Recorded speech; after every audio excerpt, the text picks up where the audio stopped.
Today I will present a job site analysis report for the UNE Mechanic workshop.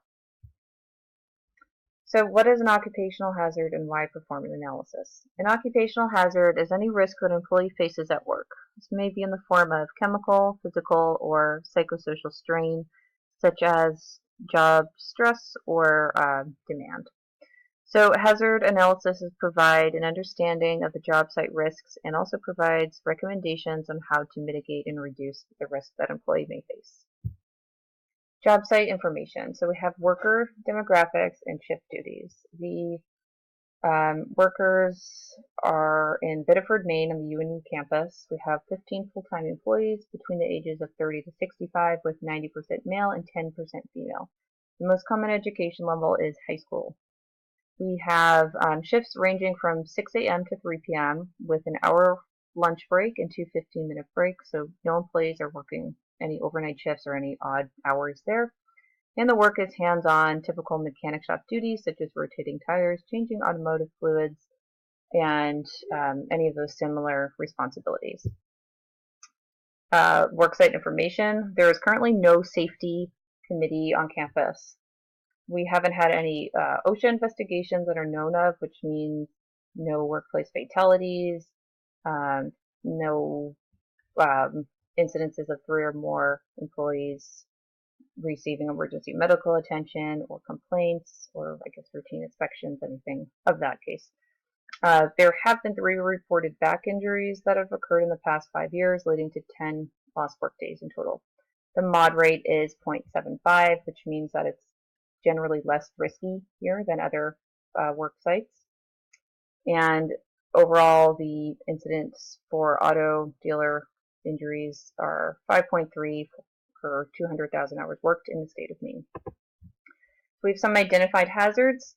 We have chemical hazards such as paint, solvents, volatile organic compounds, oils, gases such as carbon monoxide, physical hazards, which could be awkward repetitive body movements, and oscillatory vibrations.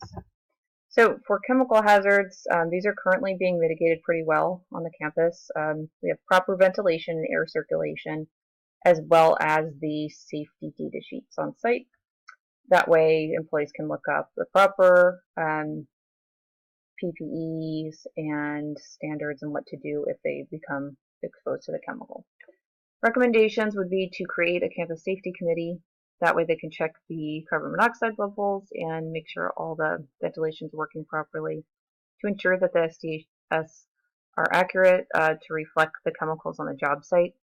There's been cases in other places that the sheets are not accurate to what the chemicals on site actually are, and to provide proper protective equipment and training staff on how to use them. So for physical hazards, we have awkward body movement, which would be employees working on a car at an awkward level, such as their hands above their head frequently or their elbows above their chest. We could limit the time spent on these tasks, which would be an administrative intervention, or we could make a platform to raise or lower them to an appropriate height. So for hand force, high hand force such as gripping, also we could reduce that time that employees spend using these tools, as well as to provide an ergonomic equipment that is more comfortable and easier to use. So oscillatory recommendations is in the form of sound and vibrations. So for sound, could perform an engineering sound survey to determine what level of exposure is occurring in employees and the best equipment to mitigate this, and to ensure staff is using their PPEs properly. Vibrations, we want to determine the level of exposure by graphing the vibration level compared to the time used.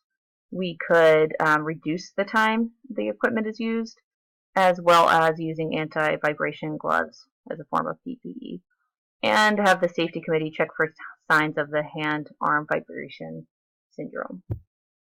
So in summary, we would like to establish a safety committee, train staff to properly understand risk and use PPEs, limit exposure as much as possible, and encourage the use of PPE equipment and STS.